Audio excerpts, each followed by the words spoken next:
Hey guys, today we're in the book of 1 Samuel chapter 18. So after David comes back and talks to Saul about defeating Goliath, we see this story, this friendship starting to build. And that's between Saul's son Jonathan and young David. Now, Jonathan and David are close in age. They're both mighty men. They're both brave men. But there's still a lot of difference. Think about Jonathan. He is not only the oldest son, but he is the crown prince, right? He's going to be the next king. And then you have David, who is the littlest son. He is the peasant boy. He is the shepherd. But God has selected him to become the next king.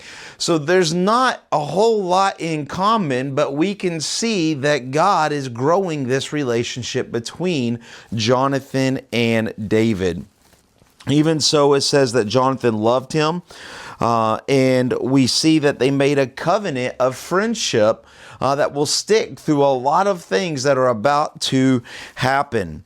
Not only did they make a covenant, but we see that Jonathan gave David his robe, his armor, his sword, his bow, and his belt. It was as if Jonathan already knew what God was doing and was saying, "You will be the next king of Israel." He's giving him the things of the crowned prince of Israel.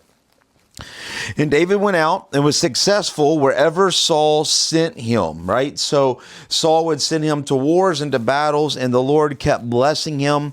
And this was good in all the sight of the people and even in Saul's servants. So everybody is really loving who David is. He's just the good guy, right? He's the one that everybody wants to get around. And of course, like anything, that invokes jealousy on the other person. And exactly what happened. They're coming back for a war. They line the street in a parade, and the women start to sing, "Saul has killed thousands. David has killed 10,000s. David is better than Saul." When Saul heard this, it says he was very angry, and it displeased him.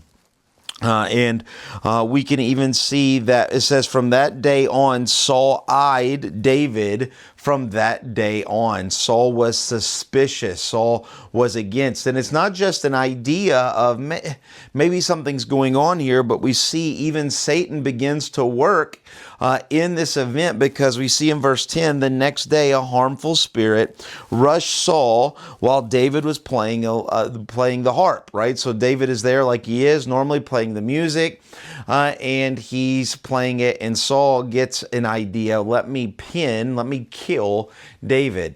In the scriptures talks about he will throw the spear, it misses, but it says in verse 11, he evaded him twice. And that's the craziest word in this story, twice. So David throws a spear at him, misses him.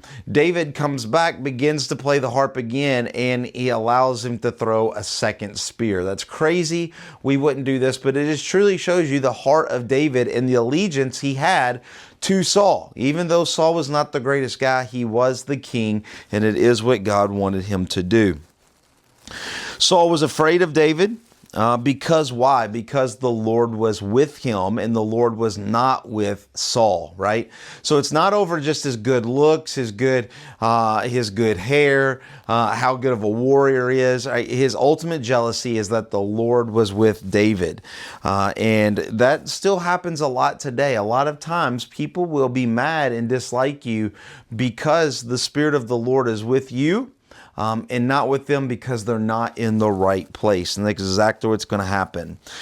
So Saul wants him dead. So how does he do it? Well, the best way is to put him on the front lines of war. So he makes him a captain. He makes him a commander of the 1,000 and says, hey, go out and have war. But what happens? David becomes a great warrior and he has success after success after success. And every time he comes back to tell his king how successful he is, Saul hates him even more. So Saul has to do something, right? So he says, well, I need to make do on the promise that I made. Remember a chapter ago, he said, whoever kills Goliath will get to marry my firstborn daughter. And this is exactly what he does. He offers up his eldest daughter, Merab, And he says, I will give you for a wife, right? And now Saul is kind of conjuring up this plan that he's going to use his daughter to take over and to hurt David or to kill David. But David doesn't really know what's going on. But David's just a humble guy. And he simply says, I can't marry your daughter. I'm nobody. I'm nothing. He's a humble guy. I could not be the son-in-law of a king. No way. So he gives this daughter to another man to evoke jealousy on David, but it doesn't work, right? It doesn't work at all. And so Saul's daughter loved David, and she told her dad, man, but I really love David. And Saul was happy in this because she thought, ooh, I could really make this work, right? So we're going to try to make this relationship happen again. And it's not because he wants the best for his daughter. It's not because he wants a great son-in-law, but it says in verse 21 that she may be a snare for him. She may be a trap. This may be the way I can bring David down to the Philistines. And so he tells his workers, his servants, hey, go out and talk about how I have forgiven David, and I am a good man, and I'm in a good place, and I want him to be my son-in-law. And there's no dowry. I'm not going to charge him any money to become my son-in-law. But there is one thing that I need, and that is 100 foreskins of the Philistines. Now, when we read foreskins, we have an idea of what that means, right? Simply foreskins means the tip. Now, it doesn't mean that David went into the Philistine camp and he snipped the tip of 100 soldiers. It literally means he cut the manhood off of 100 soldiers. And he would bring a bag full of 100 manhoods. And so this is something that David could do. A poor man could do. He was a great warrior, but he did this so that he would go. And you could imagine if a man come to cut your manhood off, you would fight with everything that you would have. And so he thought this is a great way that the Philistines would defeat David. Well, David goes in, and not only does he get 100, he doubles it. He gets 200, a bag of 200 manhoods, brings them back to King Saul, and he says, look what I have done for you. And this is what I have done. And after that time, they got married, and Saul was even more, verse 29, even more afraid of David, and Saul was David's enemy continually. It just enraged him, and it was everything that he could think of. The commanders of the Philistines came out to battle, and every time they came out to battle, David won the war. He became more and more successful, killing more and more Philistines. And so much, Israel loved him more, the servants of Saul loved him more, everybody loved him more except for Saul. And that begins to start the beginning of the end for King Saul.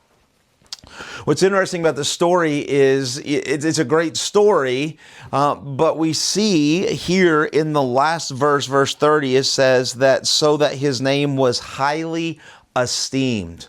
Remember what I told you yesterday, that King David is a picture of the Messiah, of Jesus. And one day Jesus will be highly esteemed, that everybody will see what he does, and every tongue will confess and every knee will bow.